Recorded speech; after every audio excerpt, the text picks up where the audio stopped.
ইবলিস তার সিংহাসন গেড়েছে সাগরের উপরে। ইবলিসের সিংহাসন কিসের উপরে? বিশাল বড় সাগর আর মহাসাগরের উপরে ইবলিস শয়তান তার সিংহাসন নিয়ে বসা। প্রতিদিন সকালবেলায় শয়তানগুলোরে মানব রাজ্যে পাঠিয়ে দেয়, যা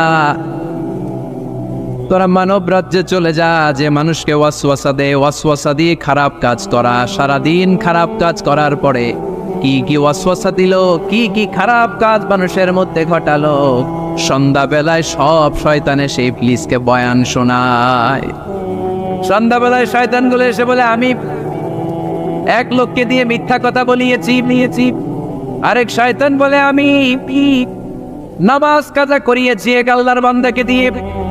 আরেকজন বলে, আমি ওজনে কম দিয়েছি। আরেকজন বলে, আমি সুদের ব্যবসার মধ্যে টাকা লাগানোর ব্যবস্থা করে দিয়েছি। এক একজন এক একটা ওয়াসওয়াসা দিয়ে আল্লাহর মুমিন বান্দাদেরকে ধোঁকা দিয়েছে। এগুলোর ফিরিস্তি এসে সব শয়তানেরা ইবলিসকে শোনায়, কিন্তু কোনো কথাতে ইবলিসের মন ভরে না। কোন শয়তান এসে বলে, আমি তো এমন মদের আড্ডাখানায় নিয়ে গেছি আল্লাহর বান্দাদেরকে, এগুলো নামাজই পড়ে নাই, খালি মদ খেয়েছে।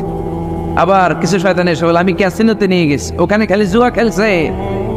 আবার কিছু শয়তান এসে বলে, আমি বাজারের মধ্যে ফরমালিনের এই ওয়াসওয়াসা ঢুকাই দিছি। একটার পর একটা শয়তানি ফিরিস্তি তারা ইবলিসকে শোনায়, কিন্তু কোনো কাজে ইবলিসের মন ভরাতে পারে না। একজন এসে বলে, আনা মা তারাকতুহু বাইনার রাজুলি ওয়া ইমরাআতিহি হাত্তা ফাররাকতু, আমি একজন ইমানদার নারী পুরুষের মধ্যে ঝগড়া লাগায়া ওই ঝগড়া বাড়াতে তালাক পর্যন্ত নিয়ে গেছে। নাউজুবিল্লাহ পড়বেন না?